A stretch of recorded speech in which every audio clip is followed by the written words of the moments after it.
थे, ये क्वेश्चन भी कई जगह पूछा गया है। करेक्ट आंसर हो जाएगा डी, काकोरी षड्यंत्र। ठीक है, राम प्रसाद बिस्मिल काकोरी षड्यंत्र से जुड़े हुए थे।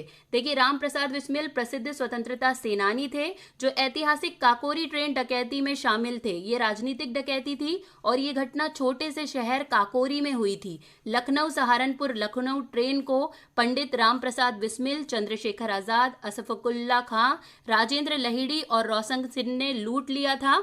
इस घटना को काकोरी कांड के नाम से जाना गया है। तो मोस्ट इंपॉर्टेंट ये घटना है, आपको याद रखना है क्योंकि एग्जाम में यहां से बहुत सारे क्वेश्चन पूछे जाते हैं। कांग्रेस के उदारवादी व उग्रवादी नेताओं में वास्तविक रूप से विभाजन किस अधिवेशन में हुआ? करेक्ट आंसर हो जाएगा बी, सूरत अधिवेशन। ठीक है, सूरत अधिवेशन में हुआ था ये। देखिए, 1907 में भारतीय राष्ट्रीय कांग्रेस का अधिवेशन सूरत में हुआ था, जिसमें कांग्रेस गरम दल और नरम दल नामक दो दलों में बंट गई थी। इसी को सूरत विभाजन कहते हैं। 1907 के अधिवेशन की अध्यक्षता रास बिहारी बोस ने की थी। देखिए, बहुत पूछा जाता है कि अधिवेशन की अध्यक्षता किसने की है 1907 में, तो रास बिहारी घोष का नाम आपको बहुत अच्छे से याद रखना है। All India trade union Congress का गठन किस वर्ष हुआ था? करेक्ट आंसर यहां पर इसका हो जाएगा बी, 31 दिसंबर 1920 को all India trade union Congress का गठन किया गया था। यह क्वेश्चन भी बहुत एग्जाम में पूछा जाता है। देखिए, all India trade union Congress का गठन 31 दिसंबर 1920 में हुआ। All India trade union Congress Bharat का सबसे पुराना ट्रेड यूनियन फेडरेशन है। यहां भारतीय कम्युनिस्ट पार्टी से जुड़ा हुआ है, यह आपको याद रखना है।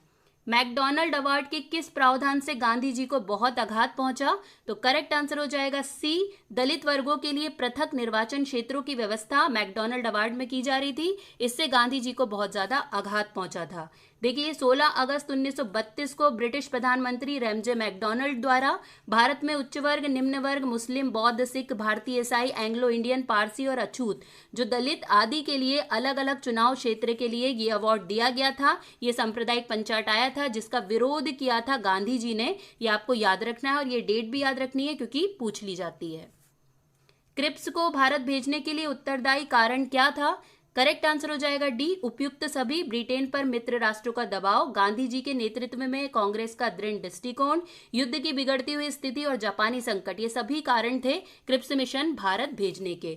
देखिए, 22 मार्च 1942 को ब्रिटिश सरकार द्वारा क्रिप्स मिशन को भारत भेजा गया था, जिसका उद्देश्य द्वितीय विश्व युद्ध के दौरान अंग्रेजों के लिए भारतीयों का पूर्ण सहयोग प्राप्त करना था। तो ये मोस्ट इंपॉर्टेंट है, क्रिप्स मिशन कब भारत आया, डेट पूछी जाती है, तो आपको ये याद रखना है।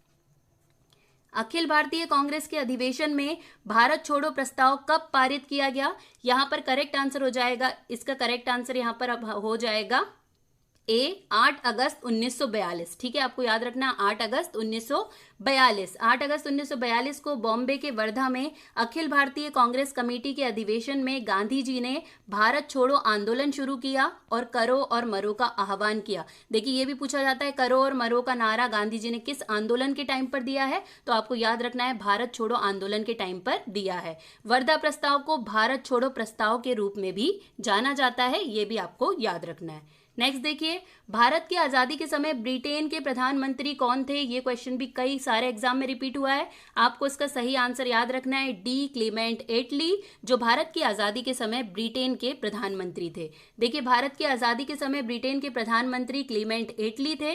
वह 1935 से 1955 तक लेबर पार्टी के नेता रहे और 1945 से 1951 तक यूनाइटेड किंगडम के प्रधानमंत्री के रूप में उन्होंने काम किया है। तो मोस्ट इंपॉर्टेंट क्वेश्चन बार बार एग्जाम में पूछा गया है, आपको याद रखना है। बंगाल में क्रांतिकारी नेताओं द्वारा किस संस्था की स्थापना की गई? तो सही आंसर यहां पर हो जाएगा ए, अनुशीलन समिति की स्थापना की गई क्रांतिकारी नेताओं द्वारा बंगाल में। देखिए, अनुशीलन समिति की स्थापना 24 मार्च 1902 को कलकत्ता के एक बैरिस्टर प्राणनाथ मित्रा द्वारा की गई थी। इसका नेतृत्व श्री अरबिंदो घोष के छोटे भाई बारेंद्र कुमार घोष ने किया था। इनका नाम याद रखना है क्योंकि बहुत बार ये क्वेश्चन पूछा गया है एग्जाम में। निम्नलिखित में से किसने 1938 में राष्ट्रीय योजना समिति का आयोजन किया था? करेक्ट आंसर यहां पर हो जाएगा सी, नेताजी सुभाष चंद्र बोस ने 1938 में एक राष्ट्रीय योजना समिति का आयोजन किया था। देखिए, भारत के लिए राष्ट्रीय योजना विकसित करने का पहला प्रयास 1938 में हुआ। उस वर्ष कांग्रेस अध्यक्ष सुभाष चंद्र बोस ने जवाहरलाल नेहरू जी के अध्यक्ष के रूप में एक राष्ट्रीय योजना समिति की स्थापना की थी। तो ये आपको याद रखना है, मोस्ट इंपॉर्टेंट क्वेश्चन है ये भी।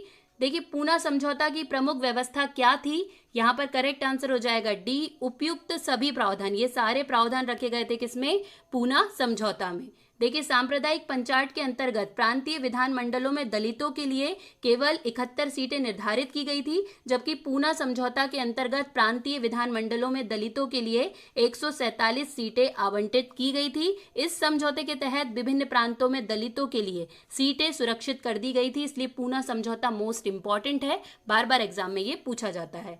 भारत में होम रूल आंदोलन का नेतृत्व किसके द्वारा किया गया? करेक्ट आंसर यहाँ पर देखिए हो जाएगा बी, श्रीमती एनी बेसेंट और लोकमान्य तिलक के द्वारा होम रूल आंदोलन का नेतृत्व किया गया था। देखिए होम रूल का तात्पर्य है एक ऐसी स्थिति से जिसमें किसी देश का शासन वहां के स्थायी नागरिकों के द्वारा ही चलाया जाता है। अप्रैल 1916 में तिलक ने बेलगाम में इंडियन होम रूल लीग की शुरुआत की थी और एनी बेसेंट ने सितंबर 1916 में मद्रास में होम रूल लीग की शुरुआत की थी। देखिए पूछा जाता है कि तिलक ने कब किया है, तो अप्रैल 1916 और एनी बेसेंट ने सितंबर 1916। ये दोनों ही आपको याद रखना है क्योंकि एग्जाम में बार बार ये पूछा जाता है। रॉलेट एक्ट का उद्देश्य क्या था? मोस्ट इंपॉर्टेंट क्वेश्चन, आपने कई सारे एग्जाम में से देखा भी होगा। सही आंसर है सी, इसके द्वारा सरकार बिना मुकदमा दायर किए किसी भी व्यक्ति को बंदी बना सकती थी, वो था रॉलेट एक्ट। देखिए यहाँ 19 मार्च 1919 को लाया गया एक अधिनियम था। इस एक्ट के अनुसार सरकार किसी भी व्यक्ति को बिना अभियोग चलाए अनिश्चित समय के लिए बंद कर सकती थी। उसे अपील, दलील या वकील करने का कोई अधिकार नहीं था। इस एक्ट के प्रति भारतीय प्रतिक्रिया और सरकारी दमन, इस एक्ट के विरुद्ध सभी भारतीय एक साथ खड़े हो गए थे। उन्होंने इसे काले बिल का या काला कानून का नाम दिया था। तो मोस्ट इंपॉर्टेंट है रॉलेट एक्ट कब आया था? 19 मार्च 1919, आपको ये याद रखना है। असहयोग आंदोलन के प्रस्ताव के अनुसार आंदोलन का कार्यक्रम क्या था? तो यहाँ पर करेक्ट आंसर हो जाएगा डी, उपयुक्त सभी। सरकारी अदालतों का बहिष्कार, विदेशी मालों का आविष्कार, सरकारी वैतनिक और अवैतनिक पदों व उपाधियों का त्याग करना, ये सभी शामिल थे असहयोग आंदोलन के प्रस्ताव में। देखिए विदेशी माल का बहिष्कार करना, सरकारी उपाधि, अवैतनिक पदों का त्याग कर दिया जाना, जिला म्युनिसिपल वार्डों के मनोनीत सदस्य अपने पदों से त्याग पत्र दे दें, सरकारी दरबारों, स्वागत समारोह व सरकारी अफसरों के सम्मान में आयोजित कार्यक्रम में भाग ना ले, ये सभी असहयोग आंदोलन के कार्यक्रम में शामिल थे। नेक्स्ट, महात्मा गांधी ने किस घटना से खिन्न होकर असहयोग आंदोलन को स्थगित कर दिया? बहुत बार पूछा गया है, पीएससी में भी पूछा गया क्वेश्चन है ये, तो इसलिए आपको याद रखना है। करेक्ट आंसर हो जाएगा डी, चोरी चोरा कांड के कारण महात्मा गांधी ने असहयोग आंदोलन को वापस ले लिया था। देखिए महात्मा गांधी ने अहिंसा के दर्शन के सहारे असहयोग आंदोलन आरंभ किया था, लेकिन चोरी चोरा घटना के कारण व्यापक हिंसा सामने आई। इससे रुष्ट होकर गांधी जी ने 12 फरवरी 1922, मोस्ट इंपॉर्टेंट डेट है, आपको याद रखनी है, को बारडोली में कांग्रेस कार्य समिति की बैठक में असहयोग आंदोलन को वापस लेने की घोषणा की। इसके साथ ही असहयोग आंदोलन समाप्त हो गया। तो मोस्ट इंपॉर्टेंट है ये क्वेश्चन, याद रखना है आपको। साइमन कमीशन भारत कब आया? यहां पर इसका करेक्ट आंसर हो जाएगा ए, फरवरी 1928 में साइमन कमीशन भारत आया था। देखिए इस आयोग को इसके अध्यक्ष सर जॉन साइमन के नाम पर साइमन आयोग के नाम से जाना जाता है। पहली बार यह फरवरी मार्च 1928 में भारत आया, जबकि दूसरी बार अक्टूबर 1928 में यह भारत आया था। साइमन कमीशन ने मई 1930 में अपनी रिपोर्ट प्रस्तुत की थी। यह रिपोर्ट 27 मई 1923 को ब्रिटिश सरकार द्वारा प्रकाशित की गई थी। तो 1930 में ये रिपोर्ट आई है, आपको याद रखना है, और 1928 में पहली बार साइमन कमीशन भारत आया था। बाल गंगाधर तिलक को फादर ऑफ इंडियन अनरेस्ट किसने कहा था? करेक्ट आंसर हो जाएगा ए, वैलेंटाइन शिरोल के द्वारा बाल गंगाधर तिलक को फादर ऑफ इंडियन अनरेस्ट कहा गया था। देखिए वैलेंटाइन शिरोल एक प्रमुख ब्रिटिश पत्रकार थे। उन्होंने बाल गंगाधर तिलक को भारतीय अशांति के जनक की उपाधि दी थी, और ये क्वेश्चन बहुत ज्यादा एग्जाम में रिपीट होता है, इसे आप जरूर से याद कर लीजिए। निम्नलिखित में से किसने भारतीय राष्ट्रीय कांग्रेस को भीख मांगने वाली संस्था या बैगिंग इंस्टीट्यूट कहा है?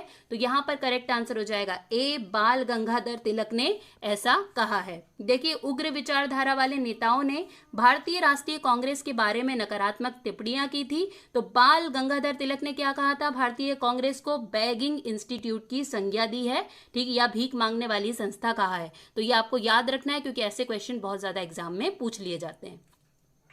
नेक्स्ट देखिए, भगत सिंह और बी के दत्त ने निम्नलिखित में से किस विधेयक या एक्ट के विरोध में 8 अप्रैल 1929 को केंद्रीय विधानसभा में बम फेंका था? करेक्ट आंसर हो जाएगा बी, जन सुरक्षा विधेयक यानी कि पब्लिक सेफ्टी बिल। इसके लिए फेंका था, देखिए क्रांतिकारी पब्लिक सेफ्टी बिल और ट्रेड डिस्प्यूट बिल का विरोध कर रहे थे। ट्रेड डिस्प्यूट बिल पहले ही पास किया जा चुका था, जिसमें मजदूरों द्वारा की जाने वाली हर तरह की हड़ताल पर पाबंदी लगा दी गई थी। पब्लिक सेफ्टी बिल में सरकार को संदिग्धों पर बिना मुकदमा चलाए हिरासत में रखने का अधिकार दिया जाना था। दोनों बिल का मकसद अंग्रेजी सरकार के खिलाफ उठ रही आवाजों को दबाना था, इसीलिए बम फेंका गया था असेंबली में। आपको ये याद रखना है क्योंकि ये क्वेश्चन भी बहुत बार पूछा गया है। खिलाफत आंदोलन कब चलाया गया था? करेक्ट आंसर हो जाएगा सी, मार्च 1919 में खिलाफत आंदोलन चलाया गया था। देखिए ये आंदोलन 1919 से 1924 तक चला था। इस आंदोलन का सीधे तौर पर भारत से कोई संबंध नहीं था। खिलाफत आंदोलन का मुख्य उद्देश्य तुर्की खलीफा के पद को पुनः स्थापित करना और वहां के धार्मिक क्षेत्रों से प्रतिबंध हटाना था। सन 1919 में अली बंधुओं द्वारा अखिल भारतीय खिलाफत कमेटी का गठन किया गया। ये क्वेश्चन भी बहुत पूछा गया है कि किसके द्वारा किया गया और कब किया गया है, तो ये आपको बहुत अच्छे से याद रखना है। स्वराज पार्टी की स्थापना किसने की थी? बहुत ज्यादा पूछा जाने वाला क्वेश्चन। करेक्ट आंसर हो जाएगा सी, मोतीलाल नेहरू एवं चित्तरंजन दास के द्वारा स्वराज पार्टी की स्थापना की गई थी। देखिए स्वराज पार्टी पराधीन भारत के स्वतंत्रता संग्राम के समय बना एक राजनीतिक दल था। इस दल की स्थापना 1 जनवरी 1923 को देशबंधु चित्तरंजन दास तथा मोतीलाल नेहरू ने की थी। तो ये डेट भी आपको याद रखनी है और दोनों नाम याद रखने हैं क्योंकि ये मोस्ट इंपॉर्टेंट है। निम्नलिखित में से किसने लंदन में कर्जन वाइली की हत्या की थी? करेक्ट आंसर हो जाएगा ए, मदन लाल ढींगरा। इन्होंने लंदन में कर्जन वाइली की हत्या की थी। देखिए मदन लाल ढींगरा भारतीय स्वतंत्रता संग्राम के अप्रतिम क्रांतिकारी थे। उन्होंने 1909 में विलियम कर्जन वाइली नामक एक ब्रिटिश अधिकारी की गोली मारकर हत्या कर दी थी। कहां पर की थी? लंदन में की थी। कब की थी? तो 1909 में की थी। ये आपको याद रखना है। गदर पार्टी की स्थापना किस जगह पर हुई है? तो सही आंसर हो जाएगा ए, सैन फ्रांसिस्को में गदर पार्टी की स्थापना की गई थी। देखिए गदर पार्टी की स्थापना अमेरिका के सैन फ्रांसिस्को के एस्टोरिया में 1913 में अंग्रेजी साम्राज्य को जड़ से उखाड़ फेंकने के उद्देश्य से की गई थी। इसके संस्थापक कौन थे? तो लाला हरदयाल। और इसके पहले अध्यक्ष कौन थे? तो सोहन सिंह भाकना। ये दोनों ही आपको बहुत अच्छे से याद रखना है क्योंकि कई बार एग्जाम में इन दोनों के ही नाम पूछे जा चुके हैं। चटगांव के पुलिस शस्त्रागार पर हमले का प्रमुख कौन था? करेक्ट आंसर हो जाएगा डी, सूर्यसेन चटगांव के पुलिस शस्त्रागार हमले के प्रमुख थे। ये मोस्ट इंपॉर्टेंट क्वेश्चन है। सूर्यसेन भारत की स्वतंत्रता संग्राम के महान क्रांतिकारियों में से एक थे। उन्होंने इंडियन रिपब्लिकन आर्मी की स्थापना की। कई बार पूछा गया इंडियन रिपब्लिकन आर्मी की स्थापना किसने की है? तो ये सूर्यसेन के द्वारा की गई है। और चटगांव के पुलिस शस्त्रागार पर हमले का सफल नेतृत्व भी इनके द्वारा किया गया। चटगांव शस्त्रागार छापा कब पड़ा? तो 18 अप्रैल 1930। ये डेट आपको बहुत अच्छे से याद रखनी है क्योंकि बहुत बार एग्जाम में पूछी गई है, आगे भी पूछी जा सकती है। स्वदेशी आंदोलन के प्रारंभ का तात्कालिक कारण क्या था? करेक्ट आंसर यहां पर हो जाएगा ए, लॉर्ड कर्जन द्वारा किया गया बंगाल विभाजन स्वदेशी आंदोलन का तात्कालिक कारण था। देखिए स्वदेशी आंदोलन के शुरू होने का तात्कालिक कारण 1905 में लॉर्ड कर्जन द्वारा किया गया बंगाल का विभाजन था। यह एक व्यापक आंदोलन था जो 6 साल तक चलता रहा। तो आपको याद रखना है बंगाल विभाजन कब हुआ है? 1905 में। और इसी के विरोध में क्या चलाया गया था? स्वदेशी आंदोलन। निम्नलिखित में से किसने गाड़ी पर यह मानकर बम फेंका था कि उसमें मुजफ्फरपुर के न्यायाधीश किंग्सफोर्ड बैठे हैं? तो करेक्ट आंसर हो जाएगा सी, खुदीराम बोस और प्रफुल्ल चाकी। ये मोस्ट इंपॉर्टेंट क्वेश्चन है। देखिए 30 अप्रैल 1908 को खुदीराम बोस और प्रफुल्ल चाकी ने वर्तमान बिहार के मुजफ्फरपुर जिले में कलकत्ता के मुख्य प्रेसिडेंसी मजिस्ट्रेट डगलस किंग्सफोर्ड की हत्या के गाड़ी पर बम फेंका था। इसके परिणाम स्वरूप गाड़ी में सवार 2 महिलाओं की मौत हो गई थी। वो तो नहीं थे गाड़ी में, जो 2 महिलाएं गाड़ी में थी उनकी क्या हो गई थी? मौत हो गई थी। तो ये आपको याद रखना है 1908, खुदीराम बोस और प्रफुल्ल चाकी। नेक्स्ट देखिए, भारतीय स्वतंत्रता के समय भारतीय राष्ट्रीय कांग्रेस के अध्यक्ष कौन थे? ये बहुत ज्यादा पूछा जाने वाला क्वेश्चन है। करेक्ट आंसर यहां पर हो जाएगा सी, जे.बी. कृपलानी। भारतीय स्वतंत्रता के समय भारतीय राष्ट्रीय कांग्रेस के अध्यक्ष जे.बी. कृपलानी थे। देखिए, माउंटबेटन योजना में भारत के विभाजन का उल्लेख किया गया था और इसे 1947 के भारतीय स्वतंत्रता अधिनियम के रूप में भी जाना जाता था। इसे 3 जून 1947 को लॉर्ड माउंटबेटन द्वारा सामने रखा गया। इसके परिणाम स्वरूप भारत और पाकिस्तान 2 स्वतंत्र प्रभुत्व की स्थापना हुई। विभाजन के समय भारतीय राष्ट्रीय कांग्रेस के अध्यक्ष आचार्य JB कृपलानी थे। उन्होंने वर्ष 1946 से 1947 के दौरान भारत की अंतरिम सरकार और भारत की संविधान सभा में भी कार्य किया है। तो मोस्ट इंपॉर्टेंट नेम है JB कृपलानी, आपको याद रखना है। युगांतर पार्टी का नेतृत्व किसने किया था? करेक्ट आंसर हो जाएगा A, जतिंद्र नाथ मुखर्जी के द्वारा युगांतर पार्टी का नेतृत्व किया गया था। देखिए, जतिंद्र नाथ मुखर्जी ब्रिटिश शासन के खिलाफ एक क्रांतिकारी थे। जतिंद्र नाथ मुखर्जी के बचपन का नाम जतिंद्र नाथ मुखोपाध्याय था। अपनी बहादुरी से एक बाघ को मारने के कारण ये बाघा जतिन कहलाते थे। देखिए, इनका नाम जतिंद्र नाथ से ज्यादा बाघा जतिन ही पूछा जाता है, इसलिए मैंने यहाँ पर ये मेंशन किया है। ये युगांतर पार्टी के प्रमुख नेता थे। उस समय युगांतर पार्टी बंगाल में क्रांतिकारी आक्रामकों का प्रमुख संगठन था। तो ये आपको याद रखना है, बाघा जतिन का नाम, जो युगांतर पार्टी से संबंधित है। मुजफ्फरपुर में किंग्सफोर्ड की हत्या का प्रयास कब किया गया?